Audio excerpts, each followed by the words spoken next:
Hi all അസ്സാം വലൈക്കും, welcome back to your channel. അപ്പോൾ ഇന്നത്തെ വ്ളോഗിലേക്ക് എല്ലാവർക്കും സ്വാഗതം. എല്ലാവരും സുഖമായിട്ട് ഹാപ്പി ആയിട്ട് ഇരിക്കണമെന്ന് വിചാരിക്കണം.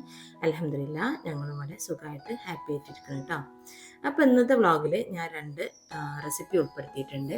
ചട്ടിപ്പത്തിരിയും അതുപോലെ തന്നെ ലോഡഡ് ഫ്രൈസും ഉണ്ട്. രണ്ടും എൻ്റെ ഒരു വേർഷൻ എന്ന് പറയാം വേണമെങ്കിൽ. പലരുടെയും കുക്കിങ്ങിൽ പല മാറ്റങ്ങളും അവനവൻ്റെ ഇഷ്ടത്തിനനുസരിച്ചൊക്കെ മാറ്റങ്ങൾ വരുത്തുമല്ലോ. അങ്ങനെ കുറച്ച് മാറ്റങ്ങളൊക്കെ ഉള്ള ഒരു ലോഡഡ് ഫ്രൈസും അതുപോലെ തന്നെ ചട്ടിപ്പത്തിരിയാണ് കേട്ടോ. അപ്പോൾ വീഡിയോ എല്ലാവരും എൻഡ് വരെ കാണാനായിട്ട് ശ്രമിക്കുക. സബ്സ്ക്രൈബ് ചെയ്യാതെ കാണുന്ന കൂട്ടുകാരൊക്കെ പ്ലീസ് ഒന്ന് സബ്സ്ക്രൈബ് ചെയ്യുക, ലൈക്കും ഷെയറും കമൻറ്റും ഒക്കെ ചെയ്യുക കേട്ടോ.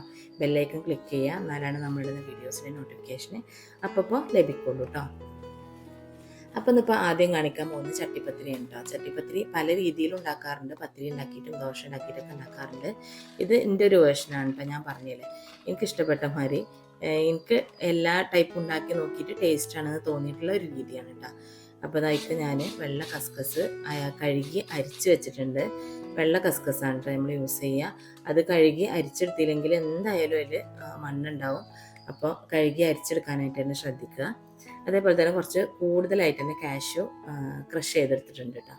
നമുക്ക് യൂസ് ചെയ്യാനുള്ളതാവുമ്പോൾ നമ്മളെ ഇഷ്ടത്തിനനുസരിച്ചൊക്കെ ഉണ്ടാക്കണമല്ലോ. അപ്പോൾ അങ്ങനെ കേട്ടോ. അപ്പോൾ പിന്നെ ഈ ഒരു കൂട്ടിലേക്കുള്ള പഞ്ചസാര ആദ്യം ഞാൻ പൊടിച്ചെടുക്കുന്നുണ്ട്. അതിൽ 2 ഏലക്കായും ചേർത്ത് കൊടുക്കുന്നുണ്ട് കേട്ടോ. ചട്ടിപ്പത്തിരിക്ക് നമ്മൾ സാധാരണ ഏലക്കായാണ് ഒരു ഫ്ലേവറിന് ചേർക്കുക കേട്ടോ. അപ്പോൾ കുറച്ച് നെയ്യ് ഒഴിച്ചു കൊടുത്തിട്ട് നമുക്ക് കസ്കസ് ആദ്യം ഒന്ന് വറുത്തിട്ടെടുക്കണം. ലോ ഫ്ലെയിമിലിട്ടിട്ട് ഒന്ന് വറുത്തിട്ടെടുക്കാം കേട്ടോ. കസ്കസ് അരിച്ചെടുത്തിട്ട് ഒന്ന് ഉണക്കിയിട്ട് വറുക്കായിരിക്കും നല്ലത്. ഇതിപ്പോൾ എനിക്ക് ടൈമില്ലാത്ത കാരണം ഞാൻ അങ്ങനെ കഴുകിയ പാട് വെള്ളത്തോടെ ഇട്ടിട്ട് വറുക്കണത്. അപ്പോൾ ഇങ്ങനെ പൊട്ടിത്തെറിച്ചിട്ട് ഹോബിലൊക്കെ ആവും, ആകെ വൃത്തികേടാവും. അപ്പോൾ ഉണക്കിയിട്ടാണെങ്കിൽ നല്ലതാണ് കേട്ടോ. അപ്പോൾ ലോ ഫ്ലെയിമിലിട്ടിട്ട് ഒന്ന് വറുത്തിട്ടെടുത്തിട്ടുണ്ട്. അതിൽ തന്നെ ഞാൻ ക്രഷ് ചെയ്ത കാഷ്യും ചേർത്തിട്ട് വറുക്കുന്നുണ്ട് കേട്ടോ. ഇത് നല്ലോണം വറവായി വരുമ്പോൾ നമുക്കിതൊരു ബൗളിലേക്ക് മാറ്റി കൊടുക്കാം. എന്നിട്ട് ഈ പാനിൽ തന്നെ കേട്ടോ ബാക്കി പണിയൊക്കെ എടുക്കുന്നത്. ഞാൻ ഇന്ന് പാത്രങ്ങളൊന്നും അധികം യൂസ് ചെയ്യാതെ ചെയ്യാമെന്നാണ് വിചാരിക്കണം കേട്ടോ. അപ്പോൾ നന്നായിട്ടൊന്ന് വറവായിട്ടുണ്ട്. ഇതൊരു ബൗളിലേക്ക് മാറ്റി കൊടുക്കുക. ഇനി ഈ പാനിൽ തന്നെ കുറച്ച് ഒരു നെയ്യ് ഉറ്റിച്ച് കൊടുത്തിട്ട് ഇതിലേക്കുള്ള മുട്ട ഒന്ന് മിക്സ് ചെയ്തിട്ടെടുക്കുക. 4 മുട്ടയാണ് കേട്ടോ ഞാൻ എടുക്കുന്നത്. അതിക്ക് പഞ്ചസാര, ഏലക്കായ നമ്മൾ ഓൾറെഡി പഞ്ചസാരയിലിട്ട് പൊടിച്ച് വെച്ചിട്ടുണ്ട്. ഒരു 4 ടീസ്പൂണ് പഞ്ചസാര പൊടിച്ചിട്ടുണ്ട് കേട്ടോ. എന്നൊക്കെ നമ്മുടെ മധുരത്തിൻ്റെ ആവശ്യത്തിനനുസരിച്ച് ചെയ്യുക. ചട്ടിപ്പത്തിരി ആകുമ്പോൾ കുറച്ച് മധുരം ഉള്ളതാണ് ടേസ്റ്റ് കേട്ടോ. അപ്പോൾ മുട്ട പാനൊക്കെ ഒഴിച്ചു കൊടുക്കുക. ഇനി ഇത് നന്നായിട്ടൊന്ന് ചിക്കിയിട്ടെടുക്കുക കേട്ടോ. ഒന്ന് ഇളക്കി ചിക്കിയിട്ടെടുക്കുക. ഒന്ന് ചിക്കി എല്ലാവരും വെന്ത് വരുമ്പോൾ നമുക്ക് മാറ്റി വെച്ചിട്ടുള്ള മിക്സ് ഉണ്ടല്ലോ, കാഷ്യൂവിൻ്റെയും കസ്കസിൻ്റെയും മിക്സ്, അത് ചേർത്തിട്ട് ഒന്നും കൂടെ ഇളക്കി കൊടുക്കുക കേട്ടോ. ഇത് ചേർത്ത് നന്നായിട്ടൊന്ന് മിക്സായി വരുമ്പോൾ നമ്മൾ പൊടിച്ച് വെച്ച പഞ്ചസാര ഉണ്ടല്ലോ, ആ പഞ്ചസാരയും കൂടി ചേർത്തിട്ട് നന്നായിട്ട് ഇളക്കി നല്ല എല്ലാ ഭാഗത്തും വരുന്ന രീതിയിൽ ആക്കി കൊടുത്തിട്ടുണ്ട്.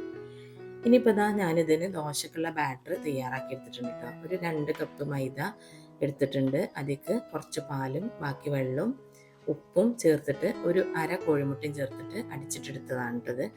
കോഴിമുട്ട ചേർക്കുന്ന അത്രയും തിന്നായിട്ട് ദോശ ഉണ്ടാക്കിയെടുക്കാൻ വേണ്ടിയിട്ടാണ്. അപ്പോൾ ഒരു മുട്ട മുഴുവൻ ചേർത്തിട്ടില്ല കേട്ടോ. 1/2 മുട്ട ഞാൻ ഇതിനെ മുക്കിയെടുക്കാനുള്ള മുട്ടയിൽ നിന്ന് കുറച്ച് ഇതിൽ ഒഴിച്ചു കൊടുത്തതാണ്. അപ്പോൾ ഇനി ഇതിപ്പോൾ ഞാൻ ദോശ ചുട്ടിട്ട് ഒരുമിച്ച് സെറ്റ് ചെയ്യലും ദോശ ചുടലും ഒരുമിച്ചാണ് കേട്ടോ. പെട്ടെന്നുള്ള പണികളാട്ടോ. അപ്പോൾ മുക്കിയെടുക്കാൻ പാകത്തിനുള്ളൊരു ബൗൾക്ക് ഞാൻ മുട്ടൻ്റെ മിക്സ് ഒഴിച്ചു കൊടുത്തിട്ടുണ്ട്. ഈ മുട്ടൻ്റെ മിക്സിൽ 3 കോഴിമുട്ടയും അതുപോലെ തന്നെ ഒരു 1/2 ഗ്ലാസ് പാലും 1 ഏലക്കായും കുറച്ച് പഞ്ചസാരയും കൂടി ഇട്ടിട്ട് അടിച്ചെടുത്തതാണ് കേട്ടോ ഈ മിക്സ്. അപ്പോൾ പാല് ചേർക്കുന്നത് ദോശ നല്ല സോഫ്റ്റായിട്ട് കിട്ടാൻ വേണ്ടിയിട്ടാണ്. അതിന് തന്നെയാണ് ഞാൻ മാവിലും കുറച്ച് പാല് ചേർത്ത് കൊടുത്തത് കേട്ടോ. നല്ല സോഫ്റ്റായിട്ടുള്ള, നമ്മൾ സാധാരണ കടയിൽ നിന്ന് വാങ്ങുമ്പോൾ കുറച്ചൊരു ഹാർഡായിട്ടല്ലേ ഉണ്ടാവുക, അതുപോലെ അല്ലാതെ നല്ല സോഫ്റ്റായിട്ടുള്ള ചട്ടിപ്പത്തിരി ആയിരിക്കും ഇട്ടത്. അങ്ങനെയാണ് ഞങ്ങൾക്ക് ഇഷ്ടം. അപ്പോൾ ഏറ്റവും അടിയിൽ വെച്ച് കൊടുക്കാനുള്ള ദോശ കുറച്ചൊരു തിക്കിൽ ചെയ്തെടുക്കുന്നുണ്ട് കേട്ടോ. അത് പിന്നെ അടിയിലും മേലും 2 ദോശ വീതിട്ട് കൊടുക്കുകയും ചെയ്യും. എന്നാൽ പിന്നെ നമ്മുടെ പാന് നമുക്ക് വിശ്വസിക്കാൻ പറ്റില്ല. ചിലപ്പോൾ അടി പറ്റുകയൊക്കെ ചെയ്യുകയാണെങ്കിൽ ആ ഒരു അടിയിൽ വന്നിട്ടുള്ള ദോശ ഉണ്ടല്ലോ, അതാണ് പറ്റി കീറി പോവുള്ളൂ, അല്ലാത്ത ഒരു കേടും പറ്റൂല കേട്ടോ. അപ്പോൾ 2 ഇട്ട് കൊടുക്കാനായിട്ട് നോക്കുക. ഞാൻ അങ്ങനെയാണ് സാധാരണ ചെയ്യാറുള്ളത് കേട്ടോ. അപ്പോൾ ഇനിയുള്ള ദോശകളൊക്കെ നമുക്ക് തിന്നായിട്ട് ചുട്ടെടുക്കണം കേട്ടോ. അപ്പോൾ നമ്മൾ തവി കൊണ്ട് പരത്താതെ ഇങ്ങനെ 1/2 തവി മാവ് ഒഴിച്ചു കൊടുത്തിട്ട് ഇങ്ങനെ ചുറ്റിച്ചെടുക്കുക. അപ്പോൾ നല്ല തിന്നായിട്ട് കിട്ടും കേട്ടോ ദോശ. ഇതിങ്ങനെ മൈദൻ്റെ ചപ്പാത്തി പോലെ ചുട്ടെടുത്തിട്ട് ചെയ്യുന്നവരൊക്കെ ഉണ്ട്. പക്ഷെ അത് അങ്ങനെ ഞാൻ ചെയ്ത് നോക്കിയിട്ടുണ്ട് കേട്ടോ. പക്ഷെ ഇതാണ് എനിക്കിഷ്ടം. ഇതാകുമ്പോൾ കുറച്ചൊരു നല്ല സോഫ്റ്റ് ആയിട്ടാണ് ഉണ്ടാവുക ചട്ടിപ്പത്തിരി.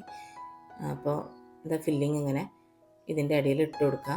അതേപോലെ തന്നെ ഈ ഫില്ലിങ്ങിൻ്റെ കൂടെ നെയ്യ് ഒഴിച്ചു കൊടുക്കാറുണ്ട്. അതും ഞാൻ സ്കിപ്പ് ചെയ്യുന്നുണ്ട്. നമുക്ക് യൂസ് ചെയ്യാനുള്ളതല്ല. അപ്പോൾ അധികം എന്തായാലും ചട്ടിപ്പത്തിരി എന്നൊക്കെ പറഞ്ഞാൽ കുറച്ച് ഫാറ്റ് അധികം, അതേപോലെ മധുരമൊക്കെ അധികമുള്ള സംഭവമാണ്.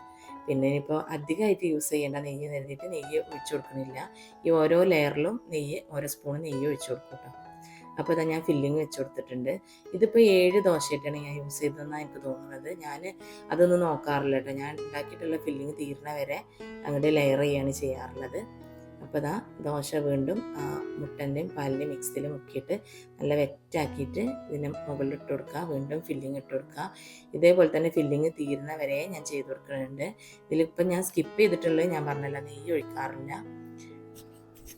ഏറ്റവും അടിയിൽ പാനിലും കുറച്ച് നെയ്യ് ഒഴിച്ചു കൊടുത്തിട്ടുണ്ട്. ഇനി ഒരു സ്പൂൺ നെയ്യ് മുകളിൽ ഒഴിച്ചു കൊടുക്കാം കേട്ടോ. അത്ര മതി. ഇടയിൽ നെയ്യ് ഒഴിക്കണം എന്നൊന്നുമില്ല. അതുകൊണ്ട് ടേസ്റ്റ് ഡിഫറൻസ് ഒന്നും വരാനില്ല കേട്ടോ. പ്രത്യേകിച്ച് ടേസ്റ്റിൽ മാറ്റമൊന്നും വരാനില്ല. എന്തായാലും ഇങ്ങനെ ഒന്ന് ട്രൈ ചെയ്ത് നോക്കുന്നുണ്ട് കേട്ടോ. ഇങ്ങനെ ചെയ്ത് നോക്കാത്തവർ. നല്ല ടേസ്റ്റാണ്. നല്ല സോഫ്റ്റ് ഉണ്ടാവും ചട്ടിപ്പത്തിരി. നല്ലൊരു എന്താ പറയുക, വായിലിട്ടാൽ തന്നെ നല്ല മെൽട്ടായി പോണ രീതിയിലാണ് ഉണ്ടാവുക. നമ്മൾ വീട്ടിൽ യൂസ് ചെയ്യാനൊക്കെ ആകുമ്പോൾ എങ്ങനെ ഉണ്ടാക്കിയാൽ മതിയല്ലോ. കടകളിൽ പിന്നെ ഹാർഡായിട്ട് ഉണ്ടാക്കുന്നവർക്ക് കട്ട് ചെയ്ത് കൊടുക്കാനൊക്കെ ഉള്ള സൗകര്യത്തിനാണ്. പിന്നെ ഇത്ര ഫില്ലിങ്ങും ഇടൂല അവർ. എവിടെയെങ്കിലുമൊക്കെ ഫില്ലിങ് ഉണ്ടാവുള്ളല്ലോ. ഇതിപ്പോൾ നമ്മൾ നല്ല റിച്ചായിട്ട് ഉണ്ടാക്കല്ലേ. അപ്പോൾ ഇതാ ഈ ഒരു പ്രോസസ്സ് തന്നെ ഞാൻ ഈ ഒരു ഫില്ലിങ് തീർന്ന വരെ ചെയ്തെടുക്കുന്നുണ്ട് കേട്ടോ. നല്ല തിന്നാണ് കേട്ടോ ദോശ. അതും പാല് ചേർത്ത കാരണം നല്ല സോഫ്റ്റുമാണ് ദോശ. നല്ല സോഫ്റ്റ് ആയിട്ടുള്ള ദോശയാണ്. അങ്ങനെ എടുത്തിടാൻ തന്നെ ഭയങ്കര പാടാണ്. അപ്പോൾ എല്ലാവരും അഭിപ്രായങ്ങളും ഒക്കെ കമൻറ്റ് ബോക്സിൽ കൂടെ അറിയിക്കുമല്ലോ. കമൻറ്റ് ചെയ്യാൻ മറക്കരുത് കേട്ടോ. എന്തെങ്കിലും ഒന്ന് കമൻറ്റ് ചെയ്യുക. ലൈക്ക് ചെയ്യാതെ കാണുന്നവരൊക്കെ ലൈക്ക് ചെയ്യട്ടെ. വ്യൂസ് വളരെ കുറവാണ്. പിന്നെ ഞാനതൊന്നും കാര്യമാക്കണില്ല. ഞാൻ എന്തായാലും ഇടാൻ പറ്റുന്നിടത്തോളം വീഡിയോ അങ്ങനെ ഇട്ട് പോവാണ് കേട്ടോ. നോട്ടിഫിക്കേഷൻ വന്നില്ലെങ്കിൽ പിന്നെയും ഞാൻ അന്ന് പറഞ്ഞ പോലെ താഴേക്ക് പോകും ചാനൽ. അപ്പോൾ ഞാനിങ്ങനെ ഞാൻ എന്താണോ ചെയ്യുന്നത് അത് എടുത്തിടുകയാണ് കേട്ടോ. വീഡിയോക്കായിട്ടൊന്നും ചെയ്യാനൊന്നും നിൽക്കാറില്ല. റംസാനാവുമ്പോൾ നിങ്ങൾക്കറിയാലോ, പല കാര്യങ്ങളും എക്സ്ട്രാ ആയിട്ടുണ്ടാവും. നമുക്ക് ഇബാദത്തിലൊക്കെ ഒന്നും കൂടി ശ്രദ്ധിക്കേണ്ടി വരും. അപ്പോൾ ഞാൻ എന്താണോ ചെയ്യുന്നത് അത് എടുത്തിടുകയാണ് കേട്ടോ. ഇത് അപ്പം ഇന്ന് ഈ ചട്ടിപ്പത്തിരി എന്തായാലും ഒന്ന് ട്രൈ ചെയ്ത് നോക്കട്ടെ. അങ്ങനെ ചെയ്ത് നോക്കാത്തവർ ഒന്ന് ചെയ്ത് നോക്കുക. നിങ്ങൾ എങ്ങനെയാണ് ചെയ്യാറുള്ളതെന്നും കമൻറ്റ് ബോക്സിൽ കൂടെ പറയട്ടോ. അപ്പോൾ ഇതാ ഞാൻ പറഞ്ഞല്ലോ, ലാസ്റ്റ് ലെയറിൽ 2 ദോശ വെച്ച് കൊടുക്കുന്നുണ്ട്. അതേപോലെ തന്നെ താഴെയും ഞാൻ 2 ദോശ വെച്ചെടുത്തിട്ടുണ്ട്. എൻ്റെ ഉദ്ദേശം എന്താണെന്ന് ഞാൻ പറഞ്ഞല്ലോ അല്ലേ. അത് അഥവാ അടിയിൽ പറ്റുകയൊക്കെ ചെയ്യണമെങ്കിൽ ആ ഒരു താഴത്തെ ലെയർ ദോശ ഉണ്ടല്ലോ അതിനാണ് പരിക്ക് പറ്റുള്ളൂ. ബാക്കി ദോശയൊക്കെ അങ്ങനെ തന്നെ ഉണ്ടാവും. അപ്പോൾ പിന്നെ അതിൻ്റെ ഇത് ഫില്ലിംഗ് ഒന്നും പുറത്തേക്ക് വരില്ല. നല്ല വൃത്തിയായിട്ട് കിട്ടും കേട്ടോ. അപ്പോൾ മേലെ 2 ദോശ ഞാൻ വെച്ച് കൊടുക്കുന്നുണ്ട്. എന്നിട്ട് പിന്നെ ചെയ്യുന്നത് എന്താണെന്ന് വെച്ചാൽ ഈ ഒരു ഫില്ലിങ് ഇത് മിക്സ് ബാക്കിയുണ്ടല്ലോ, നമ്മൾ ഡിപ്പ് ചെയ്യാൻ വേണ്ടിയിട്ട് ഉണ്ടാക്കിയ മുട്ടൻ്റെ മിക്സ്, അത് ഇതിൻ്റെ മേലെ ഒഴിച്ചു കൊടുക്കാം. അതേപോലെ ഒരു സ്പൂണ് നെയ്യും ഒഴിച്ചു കൊടുക്കാം കേട്ടോ. എന്നിട്ട് ലോ ഫ്ലെയിമിൽ വെച്ചിട്ട് വേണം ഒരു 10-15 മിനിറ്റ് ഇത് വേവിച്ചെടുക്കാൻ വേണ്ടിയിട്ട്. നമുക്ക് തുറന്ന് നോക്കുമ്പോൾ നമുക്ക് അറിയാൻ പറ്റും വെന്തിട്ടുണ്ട് എന്നുള്ളത്. അതുവരെ വേവിച്ചെടുക്കണം. ഒന്നുകിൽ ലോ ഫ്ലെയിമിൽ വെക്കുക, അല്ലെങ്കിൽ പഴയൊരു ദോശത്തവ എന്തെങ്കിലും ഉണ്ടെങ്കിൽ അത് ഫ്ലെയിമിൽ വെച്ചിട്ട് അതിൻ്റെ മേലെ പോട്ട് വെച്ച് കൊടുത്താലും മതി കേട്ടോ. അതായിരിക്കും ഏറ്റവും നല്ലത്. ഞാനിപ്പോൾ ലോ ഫ്ലെയിമിൽ ഇങ്ങനെ വെച്ച് കൊടുക്കുകയാണ്. അതുകൊണ്ട് ഒരുവിധം ആയി ഒരു 10-15 മിനിറ്റ് ആയതിൻ്റെ ശേഷം ഒരു ലിഡ് വെച്ചിട്ട് അതിൽ മറിച്ചിട്ട് ഇതിൻ്റെ അപ്പുറം ഒന്നും കൂടെ മൊരിയിച്ചെടുക്കണം കേട്ടോ. ഇടയിൽ വലിയൊരു ടാസ്ക്കാണ്. അതൊന്നും പിന്നെ ഞാൻ വീഡിയോ എടുക്കാൻ നിന്നിട്ടില്ല കേട്ടോ. ഈ ഒരു പരുവം ആയിട്ടുണ്ട്. മൂടി വെച്ചിട്ട് ഒരു 10 മിനിറ്റ് ആവട്ടെ. പിന്നെ നമുക്ക് ഒരു ലിഡ് വെച്ചിട്ട് ഇങ്ങോട്ട് മറിച്ചിട്ട് എടുക്കാം കേട്ടോ. അപ്പോൾ ഇതാ ചട്ടിപ്പത്തിരി റെഡി ആയിട്ടുണ്ട്. കുഞ്ഞു ചട്ടിപ്പത്തിരിയാണ് കേട്ടോ, ചെറുതാണ്. ഞങ്ങൾ കുറച്ചാളല്ലേ ഉള്ളൂ, 3 ആളല്ലേ ഉള്ളൂ. അപ്പോൾ ചെറിയൊരു ചട്ടിപ്പത്തിരിയാണ്. എന്തായാലും ഇങ്ങനെ ട്രൈ ചെയ്ത് നോക്കാത്തവരൊന്ന് ട്രൈ ചെയ്ത് നോക്കട്ടോ. ഭയങ്കര ഡിഫറെൻ്റ് ആണ്. നമുക്ക് ഓരോരുത്തർക്കും ഓരോ രീതികളാണല്ലോ. ഇനി അടുത്തത് ഞാൻ ഫ്രൈസാണ് ഉണ്ടാക്കാൻ പോകുന്നത്. ലോഡഡ് ഫ്രൈസ് നിങ്ങൾ പുറത്തൊക്കെ പോയി കഴിച്ചിട്ടുണ്ടാവും, വീട്ടിലുണ്ടാക്കാറുണ്ടാവും. ഇതും ഞാൻ നേരത്തെ പറഞ്ഞ പോലെ തന്നെ എൻ്റെ ഒരു വേർഷനാണ് കേട്ടോ. അപ്പോൾ ഞാൻ ഫ്രൈസ് എയർ ഫ്രയറിൽ വെച്ചിട്ടാണ് ഫ്രൈ ചെയ്തെടുക്കുന്നത്. ഡീപ്പ് ഫ്രൈ അല്ല ചെയ്യുന്നത്. അത്യാവശ്യം ചീസും ഒക്കെ ഉപയോഗിക്കും. എന്നാലും ചീസൊക്കെ വളരെ കുറച്ചാണ് കേട്ടോ ഞാൻ അതിൽ യൂസ് ചെയ്യുന്നത്. നിങ്ങൾക്ക് കണ്ടാലറിയാം. അപ്പോൾ ഫ്രൈ ചെയ്യണ്ടെന്ന് വിചാരിച്ചിട്ട് എയർ ഫ്രയറിലാണ് ഫ്രൈസ് ഉണ്ടാക്കിയെടുക്കുന്നത്. അപ്പോൾ ഇത് ആദ്യം തന്നെ ഇത് വെക്കാം നമുക്ക്.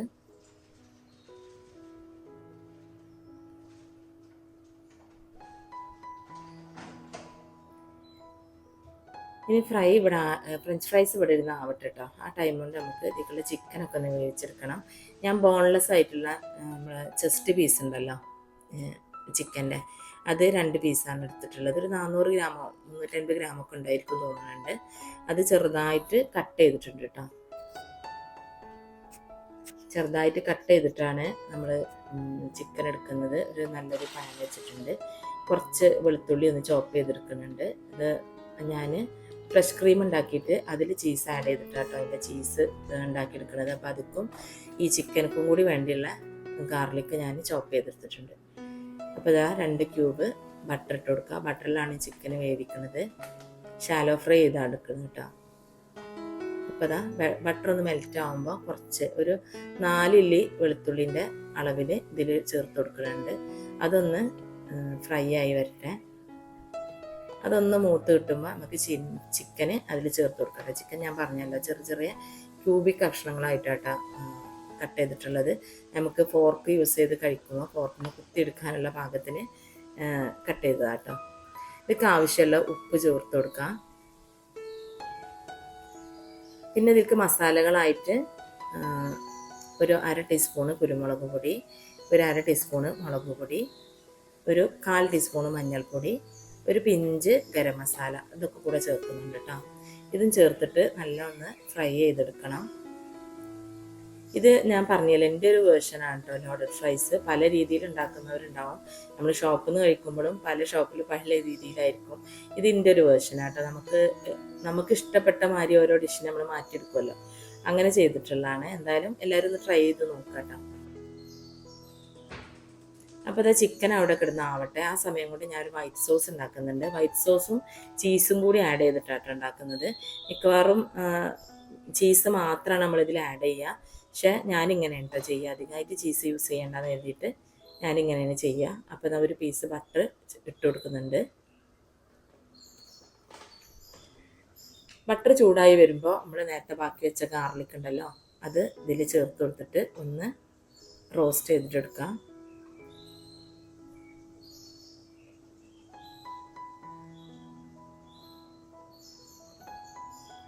ഈ ഗാർലിക് ഒന്ന് നന്നായിട്ട് റോസ്റ്റായി വരുമ്പോൾ നമ്മൾ ഫ്ലെയിം ഓഫ് ചെയ്യുക കേട്ടോ. ഓഫ് ചെയ്തിട്ടാണ് ഇതിൽ മൈദ ചേർക്കാൻ പോകുന്നത്. വൈറ്റ് സോസിനുള്ള 2 സ്പൂണ് മൈദ എടുത്തിട്ടുണ്ട്. ഓഫ് ചെയ്തിട്ട് ചേർക്കാനായിട്ട് ശ്രദ്ധിക്കുക, മറ്റേത് മൈദ ഒറ്റയടിക്കണം കരിഞ്ഞ് പോകും കേട്ടോ. അപ്പോൾ ഇത് ചേർത്തിട്ട് ഒന്ന് ഇളക്കി കൊടുക്കുക. ഇതിലും ഒരു 1/4 ടീസ്പൂണ് കുരുമുളക് പൊടിയും ആവശ്യത്തിനുള്ള ഉപ്പും ചേർത്ത് കൊടുക്കണം കേട്ടോ. അതും ചേർത്ത് കൊടുത്ത് മിക്സ് ചെയ്തതിന് ശേഷം കേട്ടോ അപ്പോൾ ഞാൻ പാൽ ഒഴിച്ചതിന് ശേഷമാണ് ഞാൻ ഫ്ലെയിമിന് ഓൺ ആക്കുള്ളൂ. ആവശ്യത്തിനുള്ള പാൽ ഒഴിച്ചു കൊടുക്കുക. ഒരു 3/4 ഗ്ലാസ് പാൽ ഒഴിച്ചു കൊടുക്കുന്നുണ്ട്. ഇത് നല്ലോണം ഇളക്കി ഈ മൈദ കട്ടല്ലാതെ ഇളക്കി മിക്സ് ചെയ്തതിന് ശേഷം ഫ്ലെയിം ഓൺ ചെയ്തിട്ട് നമുക്കിതൊന്ന് കുറുക്കിയിട്ടെടുക്കാം കേട്ടോ. ഇപ്പോൾ ഇതാ ലോ ഫ്ലെയിമിലിട്ടിട്ട് ഇതൊന്ന് കുറുക്കിയിട്ടെടുക്കുകയാണ്. കുറുകി വന്നതിന് ശേഷം ഫ്ലെയിം വീണ്ടും ഓഫ് ചെയ്തിട്ട് നമുക്ക് ചീസിൻ്റെ സ്ലൈസ് ചേർത്ത് കൊടുക്കട്ടെ. ഞാൻ 4 സ്ലൈസ് ചേർത്ത് കൊടുക്കുന്നുണ്ട്. ഇല്ലെങ്കിൽ പിന്നെ നമ്മൾ ചീസ് മാത്രമായിട്ട് ഇതിൽ ലെയർ ചെയ്യണം. അതിപ്പോൾ നമുക്ക് അത്ര ഹെൽത്തി അല്ലല്ലോ. അപ്പോൾ ഞാൻ ചീസ് പരമാവധി കുറച്ചിട്ട് ചെയ്യാൻ വേണ്ടിയിട്ടോ വൈറ്റ് സോസിൽ ചീസ് ആഡ് ചെയ്തിട്ട് ചെയ്യണത്. അപ്പോൾ കുറച്ചൊന്ന് വെറ്റായിട്ടും ഉണ്ടാവും. പലർക്ക് പല രീതിയിലല്ല ഇഷ്ടം. അപ്പോൾ ലോഡഡ് ഫ്രൈസ് കുറച്ചൊരു വെറ്റായിട്ടുള്ള രീതിയിലാണ് ഞങ്ങൾക്ക് ഇഷ്ടം. അപ്പോൾ 4 സ്ലൈസ് ചീസും കൂടെ ചേർത്ത് കൊടുത്തിട്ട് അതിൽ മെൽറ്റാക്കി എടുക്കുന്നുണ്ട് കേട്ടോ. ഇനിയിപ്പോൾ ഫ്ലെയിം ഓൺ ചെയ്യൊന്നും വേണ്ട, ആ ചൂട് തന്നെ കിടന്നിട്ട് ഇത് മെൽറ്റായി കിട്ടിക്കോളും. ആ സമയം കൊണ്ട് നമ്മൾ ചിക്കൻ ഇവിടെ റെഡി ആയിട്ടുണ്ട് കേട്ടോ. ഈ ചിക്കൻക്ക് കുറച്ച് സോസസൊക്കെ ഒഴിച്ചു കൊടുക്കാനുണ്ട്. ചിക്കനിൽ 1 ടീസ്പൂണ് സോയാബീൻ സോസ്, അതുപോലെ തന്നെ ഒരു 2 ടേബിൾ സ്പൂൺ തന്നെ കെച്ചപ്പും ചേർത്തിട്ട് ഒന്ന് മിക്സ് ചെയ്ത് കൊടുക്കുന്നുണ്ട്. ഇനി ഇതിലേക്ക് വലിയ കഷ്ണങ്ങളായിട്ട് കട്ട് ചെയ്തിട്ടുള്ള ക്യാപ്സിക്കും ഒരു വലിയ സവോളയും കൂടെ അതേ രീതിയിൽ തന്നെ ക്യൂബൊക്കെ ആയിട്ട് കട്ട് ചെയ്തിട്ട് ചേർത്തെടുത്തിട്ട് ഒന്ന് മിക്സ് ചെയ്യുന്നുണ്ട് കേട്ടോ. ഇത് ഉള്ളിയും ക്യാപ്സിക്കും ഒന്നും വേവാനൊന്നും നിൽക്കണ്ട, ജസ്റ്റ് ഒന്ന് ചൂടായാൽ മതി. ഇനി നമുക്കിതൊന്ന് സെറ്റ് ചെയ്തിട്ടെടുക്കാം കേട്ടോ.